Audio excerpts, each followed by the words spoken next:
একজন ছিলেন অসাধারণ কূটনীতিবিদ ও অর্থনীতিবিদ, আর অন্যজন ছিলেন এক তরুণ সাহসী যোদ্ধা। এই দুই মানুষের জোটই বদলে দিয়েছিল ভারতের ইতিহাস। কিভাবে একজন শিক্ষক ও তার ছাত্র মিলে নন্দ বংশকে পরাজিত করে প্রতিষ্ঠা করেছিলেন মৌর্য সাম্রাজ্য, চলুন জেনে নেওয়া যাক। খ্রিস্টপূর্ব 4র্থ শতকে মগধে নন্দ বংশের শাসন চলছিল। রাজা ধনানন্দ ছিলেন অত্যন্ত ধনী, কিন্তু তার শাসনে সাধারণ মানুষের মধ্যে অসন্তোষ বাড়ছিল। এই সময় তক্ষশিলার বিখ্যাত পণ্ডিত কৌটিল্য, যিনি চাণক্য বা বিষ্ণুগুপ্ত নামেও পরিচিত, ধনানন্দের দরবারে অপমানিত হন। সেই অপমানের পর কৌটিল্য শপথ নেন নন্দ বংশের পতন ঘটিয়ে তিনি একজন যোগ্য শাসককে সিংহাসনে বসাবেন।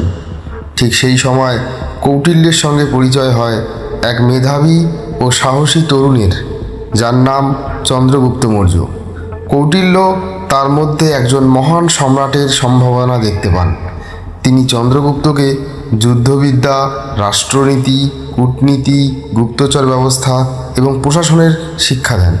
এরপর ধীরে ধীরে একটি শক্তিশালী সেনাবাহিনী গড়ে তোলেন। উত্তর পশ্চিম ভারতের বিভিন্ন অঞ্চল ও স্থানীয় শাসকদের সমর্থনও অর্জন করেন। এরপর শুরু হয় নন্দ বংশের বিরুদ্ধে অভিযান।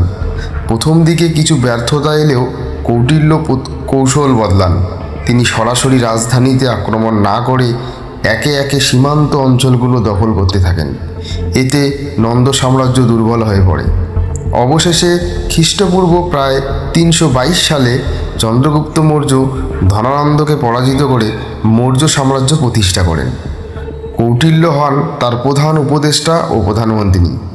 তার রচিত অর্থশাস্ত্র শুধু অর্থনীতি নয়, প্রশাসন, কর ব্যবস্থা, কূটনীতি, গুপ্তচর নেটওয়ার্ক এবং সামরিক নীতির এক অনন্য গ্রন্থ হিসেবে আজও পরিচিত।